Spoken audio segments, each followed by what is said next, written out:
Welcome to Minerva academy. आपण बघतोय आता पॉलिटीचे लेक्चर सिरीज. या सिरीजमध्ये आपण संपूर्ण सिलेबस कव्हर करणार आहे. म्हणजे ही सिरीज आहे तर ही फक्त एक सिरीज असं नाही आहे, तर संपूर्ण सिलेबस जेवढा स्पर्धा परीक्षांसाठी MPSCसाठी UPSCसाठी पण जेवढा सिलेबस लागतो तेवढा सगळा सिलेबस या सिरीजमधून आपण कंप्लीट करणार आहोत. आणि त्यामध्ये आजचं हे पहिले लेक्चर आहे जे आहे ऐतिहासिक पार्श्वभूमी. आता ऐतिहासिक पार्श्वभूमीमध्ये आपल्याला पाहिजे काय असतं, तर ऐतिहासिक पार्श्वभूमीमध्ये आपलं संविधान बनण्याची प्रक्रिया बघायची असते. तर आता आपल्या संविधान सभेने संविधान तयार केलं आणि 9 डिसेंबर 1946ला पहिली बैठक झाली. 26 नोव्हेंबर 1949ला संविधान तयार झालं, स्वीकृत झालं, हे आपल्याला माहिती आहे. पण याच्या आधी पण एक प्रक्रिया होती. म्हणजे संविधान हे नेहमी टप्प्याटप्प्याने बनत असतं.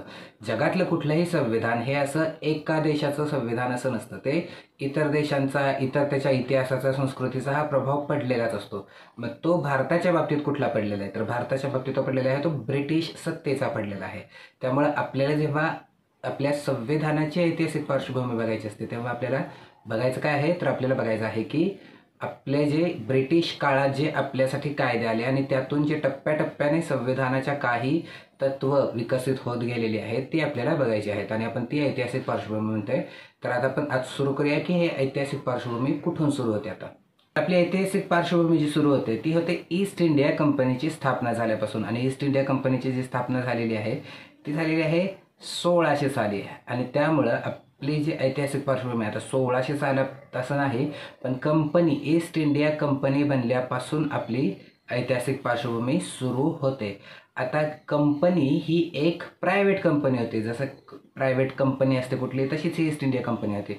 आणि मग त्यामुळं या कंपनीचा उद्देश काय भारतामध्ये प्रशासन चालवणं वगैरे नव्हता, तर त्यांना फक्त नफा कमवायचा होता आणि त्यासाठी ते भारतात आलेले आहेत. आणि मग हे आल्यानंतर त्यांनी जे पहिल्या काळात जे कार्य केलेलं आहे त्यामध्ये फक्त हा व्यापार करून नफा कमवण्याचं एवढंच केलेलं आहे. पण पुढे काही ऐतिहासिक घडामोडी झाल्या आणि त्यामुळं हळूहळू प्रशासन हे ब्रिटिशांच्या हातात गेलेलं आहे. आणि मग त्यामुळे ईस्ट इंडिया कंपनी ही आता फक्त व्यापारी कंपनी न राहता एक प्रशासकीय संस्था पण बनली होती.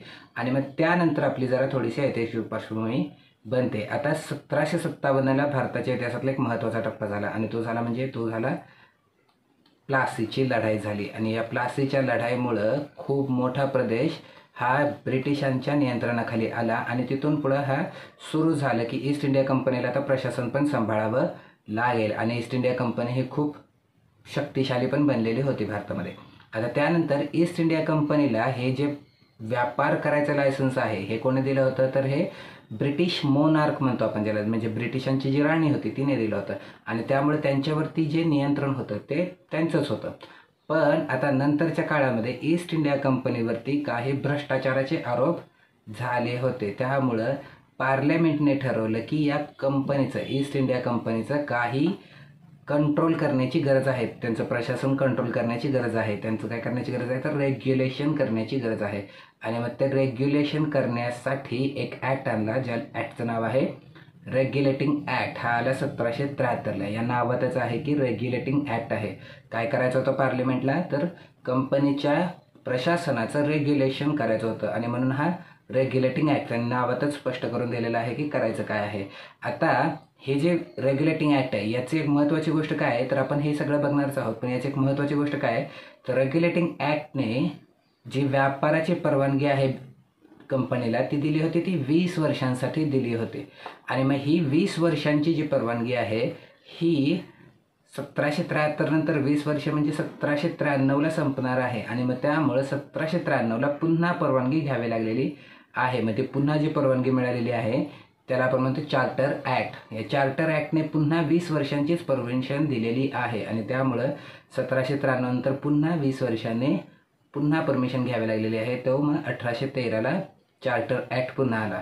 1813ला पण 20 वर्षांची परमिशन मिळाली. त्यामुळं 20 वर्षांनी पुन्हा 1833ला पुन्हा चार्टर ॲक्ट आलेला आहे. त्यामध्ये पण 20 वर्षांची परमिशन दिलेली आहे. त्यामुळं 1853ला पुन्हा चार्टर्स ॲक्ट आलेला आहे. आता 1853ला मात्र 20 वर्षांची परमिशन दिली नव्हती. ती परमिशन जी दिली होती की जोपर्यंत क्राऊन तुम्हाला अलाव करत आहे, जोपर्यंत क्राऊन तुम्हाला थांबवत नाही तोपर्यंत ट्रेडिंग करू शकता, अशी ती परवानगी होती. त्यामुळे चार्टर ॲक्ट 1853ची जी परवानगी मिळालेली आहे ती 20 वर्षांसाठी नाही आणि याच्यानंतर मात्र ईस्ट इंडिया कंपनी बरखास्त झालेली आहे. 1857चा उठाव झाल्यानंतर 1858ला कंपनी बरखास्त झालेली आहे. त्यामुळं इथून पुढे चार्टर ॲक्ट आलेला नाही आहे. तर हे चार्टर ॲक्ट हे दर 20 वर्षांनी आलेले आहेत. 1773 पासून 1853चा शेवटचा चार्टर ॲक्ट येईपर्यंत हे दर 20 वर्षांनी चार्टर ॲक्ट आलेले आहेत. आता हे चार्टर ॲक्ट झाले. आता याच्यामध्ये फक्त एक गोष्ट काय आहे तर पहिला जो रेग्युलेटिंग ॲक्ट आला होता त्यामध्ये काही उणीवा राहिल्या होत्या, काही दोष होते आणि ते दोष दुरुस्त करण्यासाठी मग एक ॲक्ट आला ज्याला आपण म्हणतो पिट्स ॲक्ट, जो आला 1784ला. हा एकच ॲक्ट फक्त हा 20 वर्षांच्या पेक्षा वेगळा आहे, जो मोठा आहे. म्हणजे अधूनमधून ॲक्ट आलेले आहेत पण हा एकच मोठा आहे जो जरा थोडासा महत्त्वाचा आहे. पण तो 20 वर्षाच्या हे जे आपण 20 वर्षाची जी रिपीटेड टाईमलाईन आहे ही बघितली 1773, 93, 1813, 1833, 1853 याच्यापेक्षा फक्त हा एकच वेगळा आहे पिट्स ॲक्ट 1784. तर हे आपण बघितलं की हे कंपनीच्या काळात आलेले हे कायदे आहेत. आणि त्याच्यानंतर 1858ला कंपनी बरखास्त झाल्यानंतर आता इथून पुढं 1858 नंतर भारताचं नियंत्रण आहे हे थेट पार्लमेंटने हातात घेतलेलं आहे. आणि त्यानंतर हा पार्लमेंटने केलेला कायदा आहे भारत सरकारचा कायदा. आता याच्या आधीचे जे कायदे आहेत रेग्युलेटिंग पिट्स, चार्टर ॲक्ट हे पण पार्लमेंटनेच केलेले आहेत पण त्याचं प्रशासन हे कंपनीमार्फत चालू होतं. आता कंपनी बरखास्त झाल्यानंतर थेट पार्लमेंटनेच हातात कारभार घेतलेला आहे. त्यामध्ये हा पहिला कायदा आला भारत सरकारचा कायदा 1858. त्याच्यानंतर 1861ला आला इंडियन काउन्सिल ॲक्ट आणि 1892ला 2 काउन्सिल ॲक्ट. म्हणजे 1858ला भारत सरकारचा कायदा आला, त्याच्यानंतर 2 काउन्सिल ॲक्ट आले. काउन्सिल ॲक्ट 1861, काउन्सिल ॲक्ट 1892 आणि त्याच्यानंतर पुन्हा 2 सुधारणा कायदा आले, मोर्ले मिंटो सुधारणा कायदा आणि मॉन्टेग्यू-चेम्सफोर्ड सुधारणा कायदा 1909 आणि 1919 10 वर्षांच्या फरकाने आलेले आहेत. म्हणजे पार्लमेंटने सत्ता ताब्यात घेतल्यानंतर काय काय आले तर पहिला आलं भारत सरकारचा कायदा, त्याच्यानंतर 2 काउन्सिल ॲक्ट 1861, 1892, त्याच्यानंतर 2 सुधारणा कायदा 1909 मोर्ले मिंटो, 1919 मॉन्टेग्यू-चेम्सफोर्ड हे MMMC आहे, MMMC आले. आणि त्याच्यानंतर 1935ला भारत सरकारचा कायदा आला. आता 1935 हा भारत सरकारचा कायदा आहे. हा एक खूप महत्त्वाचा कायदा आहे आणि ते आपल्या संविधान बनण्यामध्ये खूप महत्त्वाचं पण होतं. तर आता हे आपले आहे ऐतिहासिक पार्श्वभूमी. आपल्याला ऐतिहासिक पार्श्वभूमी बघायची म्हणजे काय करायचं तर आपल्याला हे जे कायदे आहेत रेग्युलेटिंग ॲक्टपासून भारत सरकारच्या कायद्यापर्यंतच्या कायद्यांचा आपल्याला अभ्यास करायचा आहे. हे आहे आपली ऐतिहासिक पार्श्वभूमी. जेव्हा आपल्याला ऐतिहासिक पार्श्वभूमी करायची आहे तर आपल्याला हेच बघायचं आहे. मागचं लेक्चर कशावर असेल आपलं तर हेच आपल्याला डिटेल्समध्ये बघायचे आहेत. आता हे याची जी टाईमलाईन आहे ही मात्र आपल्याला लक्षात राहायला पाहिजे आणि ती सोपी पण आहे. 1773 पहिला ॲक्ट आल्यानंतर 20 वर्षांच्या फरकाने चार्टर ॲक्ट आलेले आहेत. मध्ये फक्त एक पिट्स ॲक्ट आलेला आहे 1784ला. त्याच्यानंतर पार्लमेंटने कारभार हातात घेतल्यानंतर 1858ला भारत सरकारचा कायदा, त्याच्यानंतर 2 काउन्सिल ॲक्ट, 2 सुधारणा कायदा आणि भारत सरकारचा कायदा 1935. आता बघू याच्या डिटेल्स. आता डिटेल्स बघताना एक गोष्ट काय होते की हे जे समजा आता कायदे आहेत हे भरपूर कायदे आपण जर समजा एका व्हिडिओमध्ये 1 सिटिंग करायला घेतले तर हे जरा थोडंसं लक्षात राहायला कठीण होतं. कारण आपली मेमरी हे लिस्टेड ज्या गोष्टी असतील म्हणजे जे यादीच्या स्वरूपात असतील तर ते लक्षात ठेवायला कठीण जातं. मग त्यावरती बेस्ट ऑप्शन हा आहे की आपण यामध्ये काही थीम्स आहेत त्या लक्षात ठेवल्या पाहिजेत आणि त्याने हळूहळू जास्तीत जास्त गोष्टी लक्षात ठेवण्याचा प्रयत्न केला पाहिजे. जो एक समान धागा असतो, जे कॉमन थीम असते ती आपल्याला मिळाली पाहिजे, ती आपण बघितली पाहिजे. आणि दुसरं हे की हे सगळ्याच्या सगळ्या गोष्टी एकाच सिटिंगमध्ये आपल्याला लक्षात राहतील असं होणं जरा कठीण आहे. त्यामुळे त्याचा हट्ट पण करायचा नाही. हळूहळू जशा जशा लक्षात राहतील तशा तशा आपण एक एक कायदा करायचा आहे. पण एका सिटिंगमध्ये ह्या सगळ्या लक्षात राहतील याची शक्यता जरा कमीच आहे. तर आपण आता बघू यातला पहिला कायदा कुठला आहे, रेग्युलेटिंग ॲक्ट. आता रेग्युलेटिंग ॲक्ट हा कशासाठी आला होता तर कंपनीवरती झाला होता भ्रष्टाचाराचा आरोप. याचे आपण खूप ऐतिहासिक डिटेल्समध्ये जाणार नाही कारण ते इतिहासाच्या आहेत. आपण फक्त पॉलिटीच्या दृष्टीने बघणार आहोत. आपण पॉलिटीची संविधानाची ऐतिहासिक पार्श्वभूमी बघतोय, इतिहासाची नाही. त्यामुळे आपण इतिहासाच्या डिटेल्समध्ये जाण्यापेक्षा आपण पॉलिटीच्या दृष्टीने बघणार आहोत. तर आता कंपनीवरती भ्रष्टाचाराचे आरोप झाले होते आणि त्यामुळं पार्लमेंटने कंपनीवरती नियंत्रण करायचं ठरवलेलं आहे. आता जे मी म्हटलं होतं की समान धागा बघायचा आहे तर आपल्याला एक समान धागा इथं हा लक्षात ठेवायचा आहे की पार्लमेंटने नेहमी प्रयत्न केलेला आहे की कंपनीवरती जास्तीत जास्त नियंत्रण प्रस्थापित करायचं. प्रत्येक कायदा हा कंपनीवरती जास्तीत जास्त नियंत्रणासाठी आणलेला आहे. म्हणजे प्रत्येक कायदा आहे, म्हणजे आता रेग्युलेटिंग ॲक्टमध्ये नियंत्रण आलं, पुढचा जो कायदा असेल त्यामध्ये नियंत्रण वाढवलेलं असेल, असं हळूहळू प्रत्येक कायद्यामध्ये नियंत्रण वाढवत गेलेलं आहे. मग आपल्याला हे एक होतं की आता काय काय नियंत्रण वाढवत गेलेले असतील. तर हे एक आपल्याला एक कॉमन थीम असेल की म्हणजे ही या दृष्टीने आपल्याला बघायचं आहे. तर पहिलं आता रेग्युलेटिंग ॲक्टमध्ये काय करायचं होतं, रेग्युलेशन करायचं होतं कंपनीच्या कारभाराचं, आणि त्यामुळं पार्लमेंटने हा कायदा आणला. त्याला नाव काय दिलं, रेग्युलेटिंग ॲक्ट. नावात सांगितलं की काय करायचं आहे. तर ब्रिटिश पार्लमेंटने कंपनीच्या कारभारावरती नियंत्रण ठेवण्यासाठी केलेला पहिला मोठा कायदा आहे. भारताच्या इतिहासाच्या दृष्टीने पण हा पहिला मोठा कायदा होईल. त्याने साध्य काय झालं तर त्याने प्रशासनाचा पाया घातला गेला. आता यातल्या तरतुदी आपल्याला बघायच्या आहेत. तर पहिली गोष्ट काय झाले या कायद्याने, तर पार्लमेंटने कंपनीचा कारभार करायचा, नियंत्रण करायचा अधिकार स्वतःकडे घेतलेला आहे. म्हणजे या कायद्याचा उद्देशच तो होता की काय करायचं तर कंपनीवरती नियंत्रण प्रस्थापित करायचं आहे. दुसरं काय केलं तर याने एक व्यवस्था दिली. व्यवस्था काय दिली तर यांनी बंगालचा गव्हर्नर जनरल होता. आता तोपर्यंतची व्यवस्था काय होती तर आपल्याकडे 3 प्रांत होते. 3 प्रांत कुठले आहेत, बॉम्बे, बंगाल, मद्रास, हे BBM 3 प्रांत आहेत. या 3 प्रांतांना स्वतःचे वेगळे गव्हर्नर असायचे आणि स्वतःचे स्वतंत्र कारभार चालवायचे. पण या कायद्याने काय केलं तर एक केंद्र नेतृत्वाचा प्रयत्न केलेला आहे. आणि त्यामध्ये काय केलं तर बंगालचा जो गव्हर्नर आहे त्याला जास्त मोठा दर्जा दिला आणि मग तो गव्हर्नर जनरल ऑफ बंगाल झालेला आहे. आणि इतर जे 2 गव्हर्नर आहेत म्हणजे बॉम्बेचा गव्हर्नर आणि मद्रासचा गव्हर्नर याचं सबऑर्डिनेट केलेलं आहे, बंगालचा नियंत्रणात टाकलेलं आहे. म्हणजे आता बॉस कोण झालं तर बंगालचा गव्हर्नर जनरल झाला. अजून तो गव्हर्नर जनरल ऑफ बंगाल आहे. तर बंगालचा आहे तो गव्हर्नर जनरल, बॉम्बेचा असेल तो गव्हर्नर, मद्रासचा पण गव्हर्नर, फक्त बंगालचा आहे तो गव्हर्नर जनरल. म्हणजे इथं काय झालं तर एक जरा थोडंसं सेंट्रलाइज्ड ॲडमिनिस्ट्रेशन दिले, एक केंद्रीय नेतृत्व दिलेलं आहे. आता हा जो बंगालचा गव्हर्नर जनरल आहे हा काही एकटा कारभार करणार नाही, तर त्यासाठी दिली मग काउन्सिल. या काउन्सिलमध्ये 4 सदस्य असतील. म्हणजे आता हे GG गव्हर्नर जनरल +4, GG +4 झालं. गव्हर्नर जनरल अधिक 4 सदस्य असं झालेलं आहे. आणि हे 5 जण बहुमतावरती निर्णय घेतील. त्यामुळं निर्णय घेण्यासाठी एक व्यवस्थित अशी स्वतंत्र बॉडी बनवलेली आहे जी गव्हर्नर जनरल काउन्सिल म्हटलं जाईल त्याला. त्याच्यानंतर आता कलकत्त्याला सुप्रीम कोर्ट स्थापन केलेलं आहे. पण हे सुप्रीम कोर्ट हे फक्त युरोपियन सिटिझनसाठीच केलेलं, आणि आजचं जे सुप्रीम कोर्ट आहे त्याचं ओरिजिन याच्यात नाही. आजचं सुप्रीम कोर्टाचं ओरिजिन आहे फेडरल कोर्टात 1935च्या कायद्यात आहे. पण हे फक्त नाव समान आहे. पण आजचं सुप्रीम कोर्ट काय हे सुप्रीम कोर्ट नाही, हे खूप वेगळं होतं त्यापेक्षा. तर कलकत्त्याला सुप्रीम कोर्ट स्थापन केलेलं आहे. आणि इलायजा इम्पे हा एक पहिला याचा चीफ जस्टिस होता, मुख्य न्यायाधीश होता इलायजा इम्पे. आता कलकत्त्याला सुप्रीम कोर्ट स्थापन केलेलं आहे. आता ही जे 2 तत्व आहेत ही कशासाठी आणलेली आहेत की कंपनीच्या कर्मचाऱ्यांना भेटवस्तू स्वीकारण्यास बंदी आणि संचालक मंडळाने अहवाल सादर करणे बंधनकारक. ह्या 2 गोष्टींचं कारण काय आहे तर रेग्युलेटिंग ॲक्ट आणायचा उद्देश काय होता तर कंपनीच्या भ्रष्टाचारावरती नियंत्रण. आणि मग त्यासाठी ह्या 2 तरतुदी केलेल्या आहेत की भेटवस्तू स्वीकारण्यास बंदी केलेली आहे. कारण आता हे भेटवस्तू स्वीकारण्यास बंदी करायचं कारण काय होतं तर हे भेटवस्तू स्वीकारून प्रायव्हेट ट्रेडिंग करायची आणि त्यामुळं कंपनीच्या नावाने ट्रेडिंग न होता ती खाजगी ट्रेडिंग व्हायची आणि मग त्याचा टॅक्स चुकवायचे ते.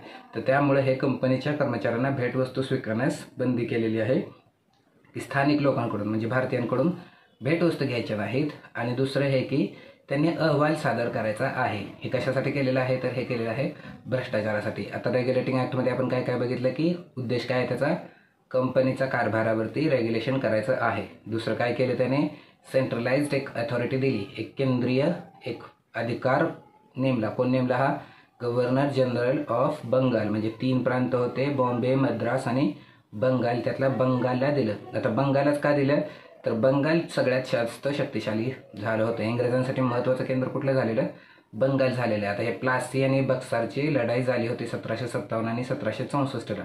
त्याच्यानंतर हे जे बंगाल आहे हा त्यांच्यासाठी मुख्य प्रांत झाला होता. त्यामुळं बंगालच्याच गव्हर्नरला त्यांनी गव्हर्नर जनरलचा दर्जा दिला आणि मद्रास आणि बॉम्बेच्या गव्हर्नरला त्याचे सबऑर्डिनेट केले, त्याच्या नियंत्रणात टाकलेले आहेत. त्यानंतर गव्हर्नर जनरल एकटा कारभार करणार नाही तर मग काय करेल तर काउन्सिल करेल. मग काउन्सिल कसे असेल तर गव्हर्नर जनरल अधिक 4 सदस्य असतील. मग हे GG +4 हे 5 जण मिळून बहुमताने निर्णय घेतील हे आपण बघितलं रेग्युलेटिंग ॲक्टमध्ये. आता पार्लमेंटने नियंत्रणासाठी काय केलेलं आहे, तर पार्लमेंटने नियंत्रणासाठी गव्हर्नर जनरल काउन्सिल बनवलेलं आहे आणि गव्हर्नर जनरल ऑफ बंगालकडे जास्त अधिकार दिलेले आहेत. आता हा झाला रेग्युलेटिंग ॲक्ट. आता या रेग्युलेटिंग ॲक्ट नंतर पुढचा जो ॲक्ट आहे तो आहे 1782चा सुधारणा कायदा. आता 1782चा सुधारणा कायदा हे काय आहे, तर 1773च्या कायद्यामध्ये काही दोष होते. आता ही गोष्ट ऑब्व्हियस आहे की आता ब्रिटिश पार्लमेंट पण तेव्हा बऱ्याच गोष्टी त्यांना पण नवीन नवीनच होत्या, त्यामुळं त्यांच्याकडून पण बऱ्याच चुका व्हायच्या. तर त्यामध्ये ह्या ज्या चुका होत्या 1773च्या, त्या चुका दुरुस्त करण्यासाठी हे 2 कायदे आलेले आहेत. पहिला आहे हा छोटा आहे म्हणजे यामध्ये काही खूप जास्त तरतुदी नाहीत. तो आहे 1782चा सुधारणा कायदा. त्यामुळे याला सेटलमेंट ॲक्ट किंवा अमेंडमेंट ॲक्ट असंच म्हणतात. आणि याचा उद्देश काय होता, तर आता हे जे सुप्रीम कोर्ट स्थापन केलं होतं, ज्याचा मुख्य न्यायाधीश कोण होता, इलायजा इम्पे होता. हा सुप्रीम कोर्ट आणि जे गव्हर्नर जनरल काउन्सिल आहे यांच्यामध्ये त्यांच्या अधिकार क्षेत्रातून बऱ्याच वेळा वाद होत असत. त्यामुळं ह्या कायद्याचा उद्देश फक्त सुप्रीम कोर्ट आणि गव्हर्नर जनरल काउन्सिल यांच्या अधिकार कक्षा स्पष्ट करणं आहे. म्हणजे कुठल्या बाबतीत कोणाचे अधिकार असतील, सुप्रीम कोर्टाचा अधिकार असेल की गव्हर्नर जनरल काउन्सिलचा अधिकार असेल, हे स्पष्ट करण्यासाठी हा 1782चा सुधारणा कायदा आणलेला आहे. तर हा फक्त छोटासा कायदा आहे. त्याच्यानंतर मात्र हा पिट्स ॲक्ट आलेला आहे आणि या कायद्याने मात्र काही भरपूर बदल झालेले आहेत. जसं की यामध्ये सगळ्यात महत्त्वाची गोष्ट काय होती, तर आपण हे बघितलं की आता कंपनीचं कोर्ट ऑफ डायरेक्टर असतं. म्हणजे कुठल्याही कंपनीला कोर्ट ऑफ डायरेक्टर असतं, ज्याला आपण संचालक मंडळ वगैरे असं म्हणतो. तर या कोर्ट ऑफ डायरेक्टरच्या हातात होता कंपनीचा कारभार. पण आता पार्लमेंटला पाहिजे की कंपनीवरती जास्तीत जास्त नियंत्रण प्रस्थापित करायचं आहे. मग त्यामुळं इथं आणलं कोर्ट ऑफ डायरेक्टरवर नियंत्रण ठेवण्यासाठी कोण आणलं, तर बोर्ड ऑफ कंट्रोल आणलं. त्यामुळं बोर्ड ऑफ कंट्रोल स्थापन केलं. हे कुठं केलं, इंग्लंडमध्ये स्थापन केलं. कारण कंपनीचं कोर्ट ऑफ डायरेक्टर पण तिथंच होते. कंपनीचे कोर्ट ऑफ डायरेक्टर म्हणजे कंपनीचे मालक ते इंग्लंडमध्येच होते. त्यामुळे त्यांच्यावर नियंत्रण करण्यासाठी मग बोर्ड ऑफ कंट्रोल कुठं आलं, तर ते पण इंग्लंडमध्येच आलेलं आहे. आणि कंपनीच्या ताब्यातील प्रदेश आहे, म्हणजे हा जो भारताचा प्रदेश आहे किंवा समजा इतर पण असतील आजूबाजूचे, तर हे कंपनीचे नाही आहेत, ते कोणाचे आहेत, तर ते ब्रिटिशांचे आहेत असं जाहीर केलं. म्हणजे ते कंपनीचे प्रदेश नाही तर ते ब्रिटिशांचे आहेत. म्हणजे त्याच्यावरती फायनल अथॉरिटी कोणाची असेल, अंतिम मालकी अधिकार हे ब्रिटिशांचे असतील. म्हणजे कोणाचे असतील, तर पार्लमेंटचे असतील किंवा त्यांचे जे राजा किंवा राणी असतील त्यांचे असतील. कंपनीचे असतील का, तर नाही. तर हा मुख्य फरक होता पिट्स ॲक्ट. पिट्स ॲक्टने हे 2 लेअरवरती हे काम केलं. याला त्यामुळे दुहेरी व्यवस्था असं म्हणतात की कोर्ट ऑफ डायरेक्टर होते. कोर्ट ऑफ डायरेक्टर म्हणजे कोण आहे, तर कोर्ट ऑफ डायरेक्टर म्हणजे कंपनीचे मालक आहेत. त्यांच्यावरती नियंत्रण ठेवण्यासाठी पार्लमेंटने काय बनवलं, तर बोर्ड ऑफ कंट्रोल बनवलेलं आहे. आणि हे झालं 1784चा ॲक्ट. आता 1784च्या ॲक्टचा उद्देश होता 1773मधले दोष दूर करणे.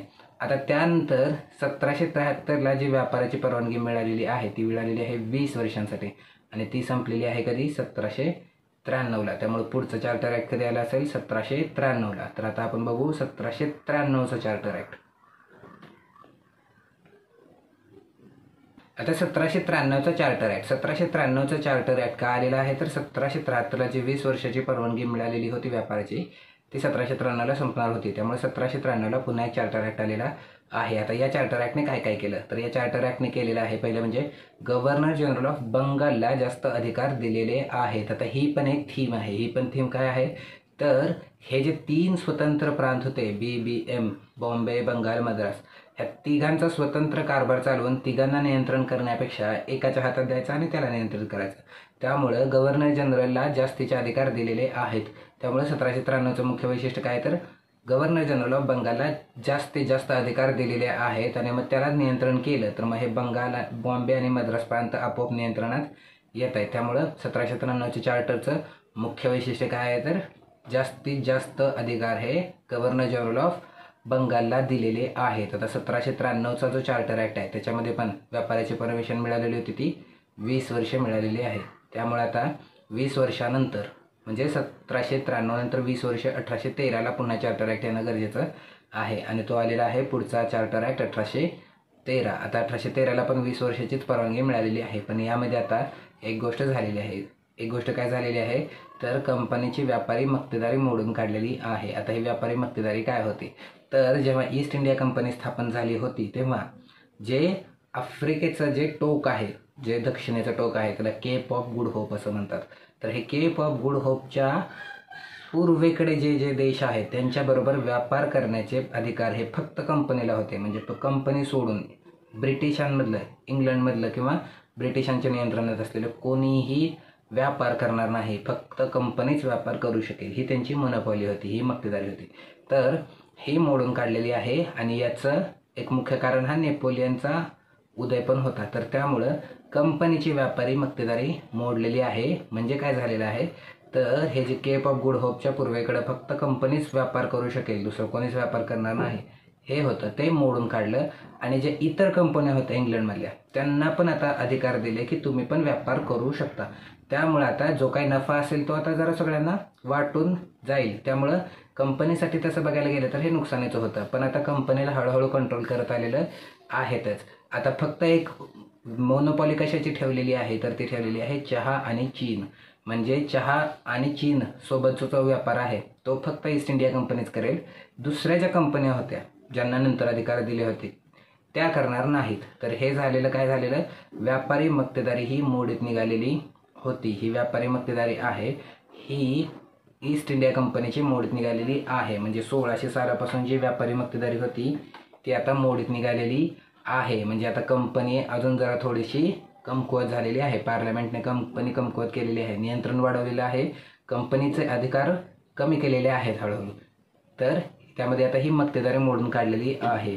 आणि आता यामध्ये अजून एक महत्त्वाची गोष्ट म्हणजे पाश्चात्य शिक्षणाची भारतात ओळख झाली आणि कंपनी दरवर्ष शिक्षणावरती भारतात 1 लाख रुपये खर्च करेल, हे पण 1813च्या चार्टर ॲक्टने एक तरतूद केली होती. ती नंतर त्यासाठी वेगळं डिपार्टमेंट पण सुरू केलेलं होतं.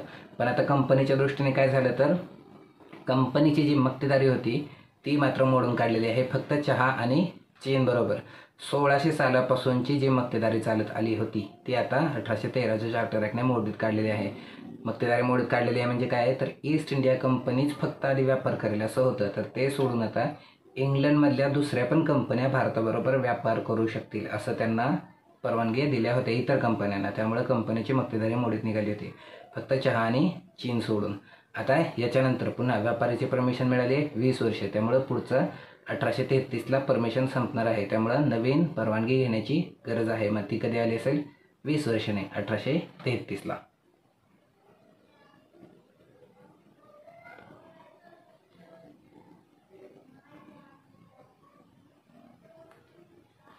आता 1833चा चार्टर ॲक्ट 1833चा चार्टर ॲक्ट जरा थोडासा जास्त महत्त्वाचा आहे. पहिलं तर याच्यात झालं काय काय पहिली तरतूद आहे याची की एककेंद्रीय अधिकार दिले आहेत. एककेंद्रीय अधिकार दिलेले आहेत म्हणजे काय झालेलं आहे तर आता 3 प्रांत होते BBM, हे 3 प्रांत होते बॉम्बे, बंगाल, मद्रास. आता यामध्ये जो बंगाल आहे हा बंगालचा फक्त गव्हर्नर जनरल म्हटलं जायचं आणि हे 2 बॉम्बे आणि मद्रास त्याचे सबऑर्डिनेट होते, त्याच्या कंट्रोलमध्ये होते. आता इथं बॉम्बे प्रांत आणि मद्रास प्रांत पण त्यांच्या प्रांतापुरते कायदे करू शकत होते. पण आता त्यांचे कायदे करण्याचे अधिकार काढून घेतलेले आहेत. मग कायदे कोण करेल तर फक्त बंगालच करेल.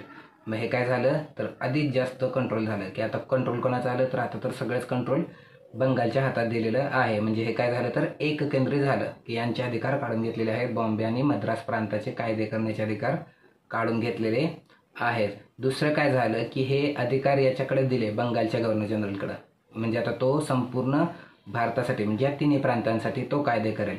तर मग आता त्याला गव्हर्नर जनरल ऑफ बंगाल म्हणून चालणार नाही, कारण आता तो संपूर्ण भारतासाठी कायदा करतोय. तर तो आता गव्हर्नर जनरल ऑफ बंगाल नाही आहे, तर तो गव्हर्नर जनरल ऑफ इंडिया आहे. त्यामुळं हे जे गव्हर्नर जनरल ऑफ बंगाल हे पद होतं ते आता गव्हर्नर जनरल ऑफ इंडिया झालं. त्यामुळं गव्हर्नर जनरल ऑफ बंगाल हे पद गव्हर्नर जनरल ऑफ इंडिया झालं. आणि गव्हर्नर जनरल ऑफ इंडिया पहिला कोण होता तर William Bentinck. William Bentinck famous कशासाठी आहे सतीबंदीच्या कायद्यासाठी. तर ते गव्हर्नर जनरल ऑफ इंडिया पहिला गव्हर्नर जनरल ऑफ इंडिया आहे. तोपर्यंत नाव काय होतं गव्हर्नर जनरल ऑफ बंगाल.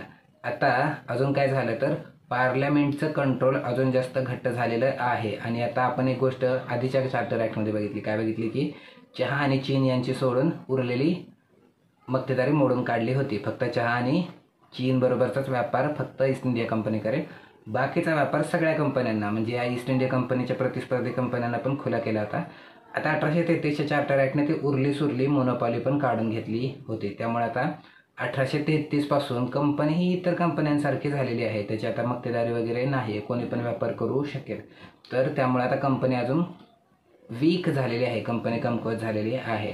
आता कायद्याच्या दृष्टीने यामध्ये एक महत्त्वाची गोष्ट काय होती तर कायदा सदस्य म्हणून हे लॉर्ड मेकॉलेची नियुक्ती झालेली आहे. आणि लॉर्ड मेकॉलेने केलं त्याला काय म्हणतो आपण संहितीकरण म्हणतो, कोडिफिकेशन होतं. तर त्याने कोडिफिकेशन केलेलं आहे आणि त्याच कोडिफिकेशनचा नंतर इंडियन पेनल कोड बनलेला आहे, जो 1860ला लागू झाला. हा बनवला आधीच होता पण नंतर 1860ला लागू झालेला आहे. तर हे झालं 1833चं चार्टर ॲक्ट. म्हणजे इथं काय काय झालं तर गव्हर्नर जनरल ऑफ इंडिया पद झालेलं आहे. कंपनीची जी उरली सुरली मक्तेदारी होती ती पण मोडून काढलेली आहे. बॉम्बे आणि मद्रास यांचे कायदे बनवण्याचे अधिकार काढून घेतलेले आहेत आणि कायदा सदस्य म्हणून लॉर्ड मेकॉले नियुक्त झालेला आहे. हे आपल्यासाठी महत्त्वाचं आहे. आता 1833ला पण जी व्यापाराची परमिशन होती ती 20 वर्षाचीच मिळालेली आहे. त्यामुळं आता ही 20 वर्ष कधी संपणार आहे 1853ला. त्यामुळे पुढचं चार्टर ॲक्ट कधी येईल 1853. तर आता 1853चा चार्टर ॲक्ट. आता 1853च्या चार्टर ॲक्टमध्ये काय काय झालं तर पहिली गोष्ट काय झाली की कंपनीची कार्यकारी आणि कायदेकारी अशी विभागणी झाली. आता कार्यकारी आणि कायदेकारी महत्त्वाचा फरक आहे. कार्यकारी म्हणजे ज्यांच्या हातात सत्ता असते, कायदेकारी म्हणजे जे कायदे बनवतात. म्हणजे आता आपल्याकडे जर बघायचं झालं तर आपले कार्यकारी म्हणजे कोण आहे तर केंद्रीय मंत्रिमंडळ आपलं सम. तर हे मंत्रिमंडळ म्हणजे आपलं कार्यकारी आहे आणि कायदेकारी कोण आहे तर आपले संसद आहे. मग आता हे दोन वेगळे आहेत. म्हणजे कायदे मंत्रिमंडळ करणार नाही, कायदे कोण करणार आहे संसद करणार आहे. त्यामुळे आपले कायदेमंडळ कोण आहे संसद आहे. मंत्रिमंडळ कायदे करत नसतं, कायदे संसद करत असते. तर त्यामुळे हे आता दोन वेगळे झालं. म्हणजे हे काय झालं अधिकारांची विभागणी. अधिकारांची विभागणीला आपण काय म्हणतो power of separation of power म्हणतो. सेपरेशन ऑफ पॉवर हे लोकशाहीमधलं एक महत्त्वाचं तत्त्व आहे. तर हे सेपरेशन ऑफ पॉवर हे झालेलं आहे. कंपनीच्या बाबतीत पण हे कार्यकारी वेगळे आणि कायदेकारी वेगळे असं झालेलं आहे. म्हणजे आता कायदे बनवण्यासाठी स्वतंत्र बॉडी असेल आणि ते राबवण्यासाठी स्वतंत्र असेल. दुसरी एक महत्त्वाची गोष्ट काय तर भारतीयांना प्रतिनिधित्व मिळणं सुरू झालं आणि त्याच्यानंतर गव्हर्नर जनरल काउन्सिलची कार्यपद्धती आता ब्रिटिश पार्लमेंटच्या धर्तीवरती करण्यात आली. म्हणजे हे काय झालं तर आता ब्रिटिश पार्लमेंट काय करतं कायदे बनवतं. पार्लमेंट म्हणजे संसद आहे, संसद काय करतं कायदे बनवतं. तर मग आता कायदे बनवणारी संस्था झाली. म्हणजे हे काय झालं तर आता हे आधुनिक काळाकडं आपण हळूहळू जात आहोत असं झालेलं आहे. तर हे झालं 1853चं चार्टर ॲक्ट. आता 1853च्या चार्टर ॲक्टच्या वेळी कंपनीची मोनोपॉली ही 1833 पासून हळूहळू मोडायला घेतलीच होती. 1833ला ती कम्प्लिटली मोडलेलीच आहे. मग त्यामुळे आता कंपनीला हळूहळू काढायचंच आहे असं आधी ठरलेलंच वाटतंय. त्यामुळं कंपनीला आता 20 वर्षाची व्यापाराची मुदत दिलेली नाही. त्यांना असं सांगितलं होतं की जोपर्यंत पार्लमेंट तुम्हाला अलाव करत आहे तोपर्यंत ट्रेडिंग करू शकता. आणि मग हे पार्लमेंटने 1857चा उठाव झाल्यानंतर उठाव नियंत्रणात आल्यानंतर 1858ला कंपनी बरखास्त केली होती भारतातून. तर त्यामुळे आता इथून पुढं चार्टर ॲक्ट आलेला नाही आहे. तर कंपनी बरखास्त झालेली आहे आणि पार्लमेंटने स्वतः कारभार हातात घेतलेला आहे. आणि 1858ला ईस्ट इंडिया कंपनी भारतातून बरखास्त झालेली आहे. तर आता इथून पुढं मग पार्लमेंटने थेट नियंत्रण घेतलेलं आहे. आणि त्यामध्ये पहिला कायदा कुठला बनवलेला आहे 1858चा भारत सरकारचा कायदा. तर आता आपण बघू 1858चा भारत सरकारचा कायदा.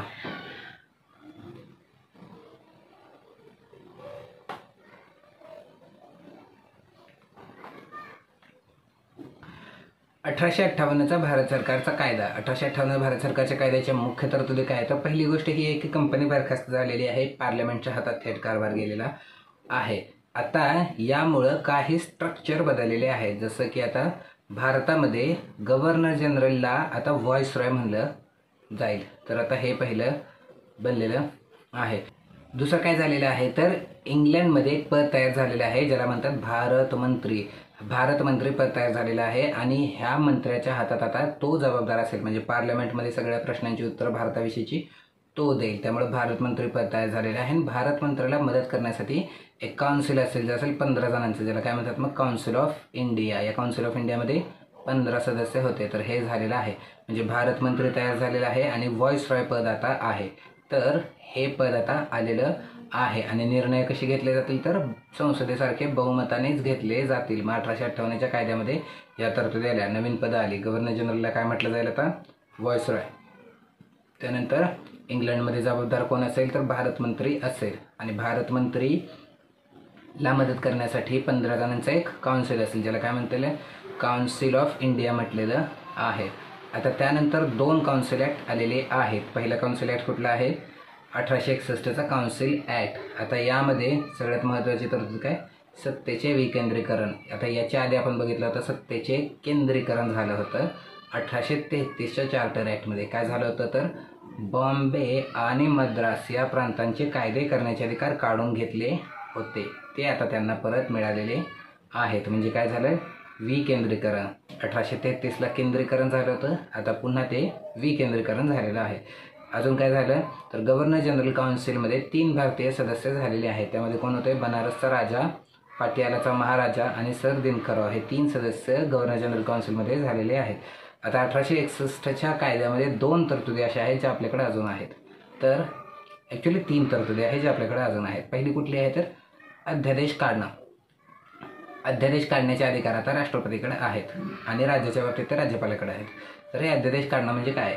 तर आता कायदे कोण बनवणार आहे? संसद बनवणार आहे. संसद कायदे फक्त अधिवेशनातच बनवू शकते.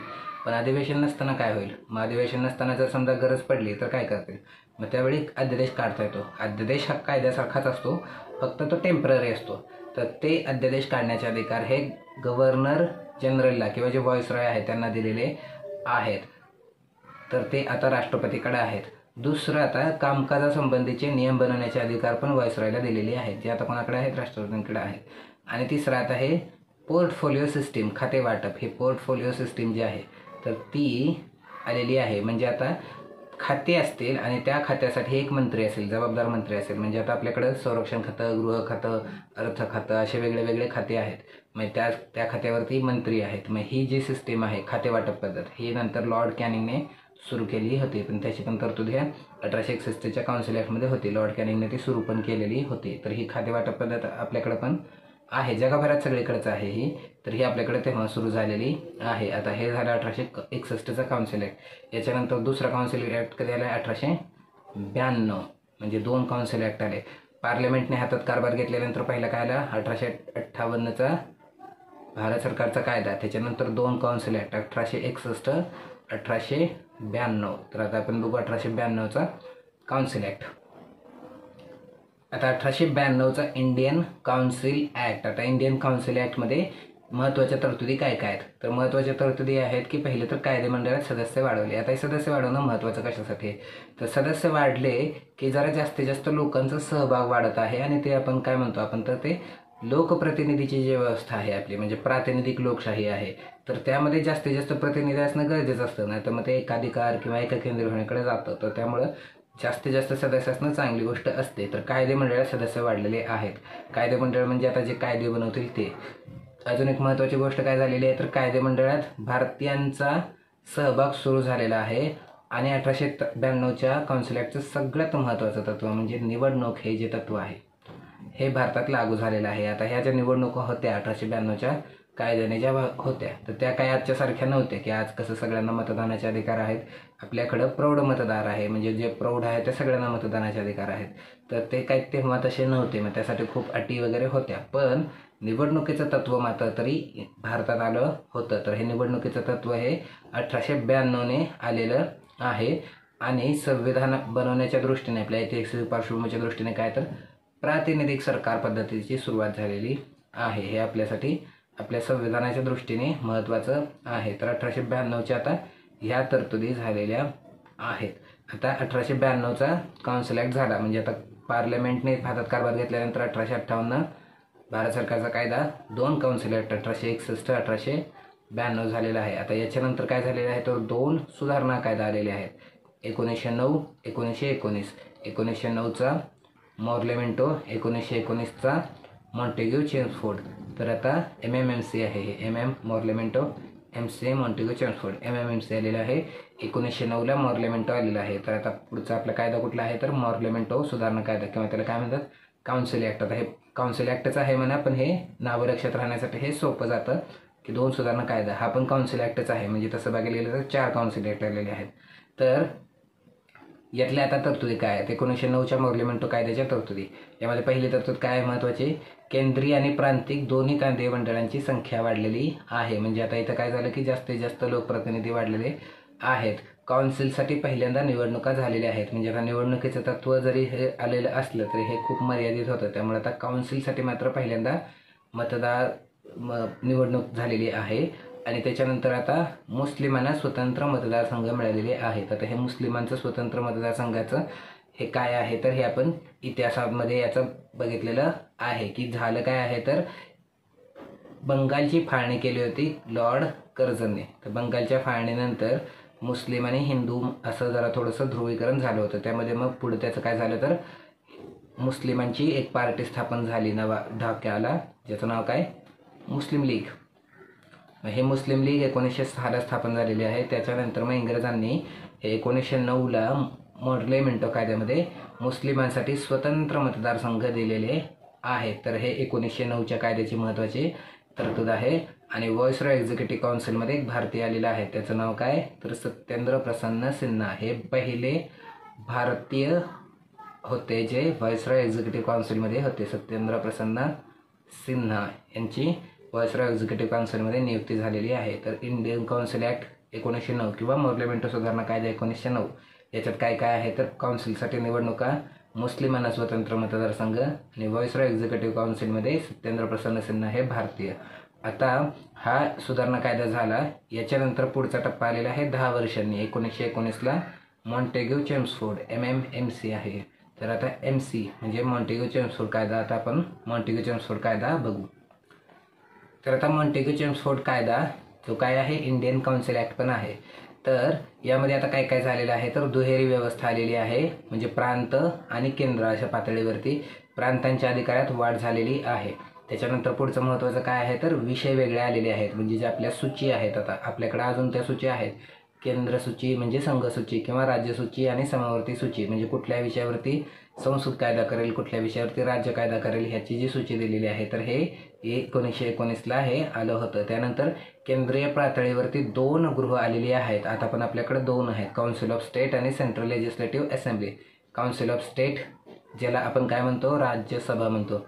सेंट्रल लेजिस्लेटिव्ह असेंब्ली आता लोकसभेसारखी आहे. तर ही लोकसभेसारखी नाही म्हणा, ह्यात खूप कमी तरतुदी आहेत, पण तरी काउन्सिल ऑफ स्टेट ही तर राज्यसभाच आहे. तर केंद्रीय पातळीवरती 2 गृह आलेली आहेत जे अजूनही आपल्याकडे आहेत. प्रांतीय पातळीवरती पण 2 दुहेरी व्यवस्था आलेली आहे, सोपीव खाते आणि राखीव खाते. आता हे राखीव खाते आणि सोपीव खाते म्हणजे काय आहे तर काही खात्यांचा कारभार हा सोपवून दिला होता ज्यांच्या निवडणुका होऊन जे आले होते, ज्यामध्ये जरा भारतीयांचा समावेश असायचा, त्यांच्याकडे मग हे काही खाती सोपवलेली होते. त्यामुळे हे सोपीव खाती झालेली आहेत. म्हणजे जे त्यांच्याकडं त्या खात्यांचा कारभार दिलेला आहे तर ते सोपीव खाती, आणि जी नव्हती दिली ती राखीव खाती जे मग काउन्सिलकडेच असतील. तर ते सोपीव खाती आणि राखीव खाती हे स्वतंत्र तयार झालेलं आहे. त्यानंतर आता हे आपण 1909च्या कायद्यात बघितलं की मुस्लिमांसाठी स्वतंत्र मतदारसंघ मिळालेले आहेत.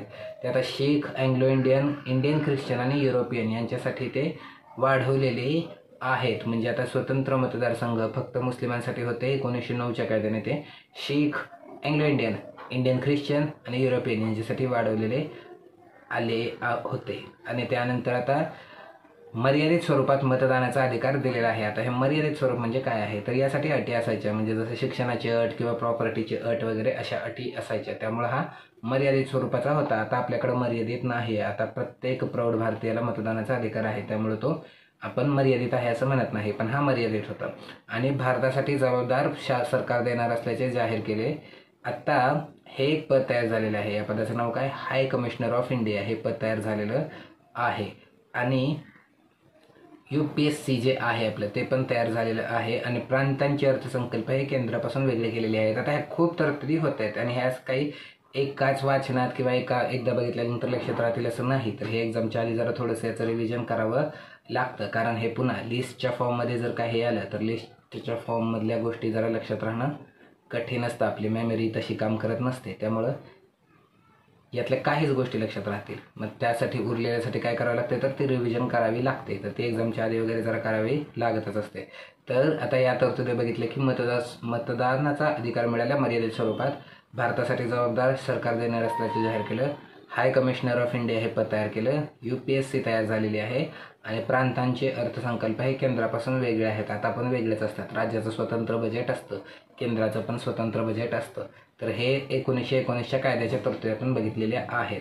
आता आपण पुन्हा एकदा जरा थोडंसं बघू की पहिलं सगळ्याची जरा थोडीशी रिव्हिजन करू. आपण बघितलं की दोन पार्टमध्ये आलेलं आहे. पहिला पार्ट कुठला होता तर कंपनीच्या काळात आलेले 1773चा रेग्युलेटिंग ॲक्ट, त्याच्यानंतर 1784चा पिट्स ॲक्ट आणि 1793 पासून प्रत्येक 20-20 वर्षांनी चार्टर ॲक्ट आहेत. मग 1793, 1813, 1833, 1853. 1853ला 20 वर्षाची दिली नाही, त्यामुळे तो शेवटचा चार्टर ॲक्ट आहे. 1858ला मात्र कंपनी बरखास्त झालेली आहे आणि पार्लमेंटने थेट हातात कारभार घेतलेला आहे. मग तेव्हा काय आलेलं आहे भारत सरकारचा कायदा 1858. त्याच्यानंतर 2 काउन्सिल ॲक्ट आहेत, 1861चा काउन्सिल ॲक्ट आणि 1892चा काउन्सिल ॲक्ट. त्याच्यानंतर पुन्हा 2 सुधारणा कायदा आहेत, Morley-Minto Montagu-Chelmsford MMMC, Morley-Minto 1909, Montagu-Chelmsford 1919. आता हे दोन्ही काउन्सिल ॲक्टच आहेत, पण नावं लक्षात राहायला हे MMMC किंवा मॉर्ले-मिंटो मॉन्टेग्यू-चेम्सफोर्ड हे नावं लक्षात राहायला सोपे जाते, म्हणून आपण तसंच लक्षात ठेवा. तर मग हे 2 सुधारणा कायदा आले. आता याच्यानंतरचा पुढचा महत्त्वाचा टप्पा काय होता तर पुढचा महत्त्वाचा टप्पा आहे म्हणजे 1935चा भारत सरकारचा कायदा. आता याच्यामध्ये जरा अजून थोडेसे टप्पे आहेत की 1919चा कायदा झाल्यानंतर सायमन कमिशन या 1919च्या कायद्यामध्ये एक तरतूद काय होती की 10 वर्षानंतर याचा एक रिव्ह्यू घेतला जाईल, याचं एक अवलोकन केलं जाईल आणि त्याच्यानंतर मग पुढच्या सुधारणा दिल्या जातील. मग त्यासाठी सायमन कमिशन नेमलं होतं. हे सायमन कमिशन 1927ला भारतात नेमलं होतं, 1928ला भारतात, 1927ला ते इंग्लंडमध्ये नेमलं होतं, 1928ला ते भारतात आलं होतं. तर हे सायमन कमिशन आणि त्याच्यानंतर गोलमेज परिषद आणि त्याच्यानंतर मग भारत सरकारचा कायदा 1935 ह्या घडामोडी आहेत. तर आता आपण ज्या 1935च्या ज्या घडामोडी आहेत त्या आपण आता बघू पुढच्या लेक्चरमध्ये. तर यामध्ये आपण आता कुठल्या बघितल्या तर रेग्युलेटिंग ॲक्टपासून ज्या मॉर्ले-मिंटो मॉन्टेग्यू-चेम्सफोर्ड सुधारणा कायदा आहे तिथंपर्यंतच्या आपण ऐतिहासिक पार्श्वभूमी बघितलेल्या आहेत. आता ज्या पुढच्या आहेत त्या दुसऱ्या लेक्चरमध्ये बघू आपण 1935च्या भारत सरकारच्या कायद्याच्या तरतुदी.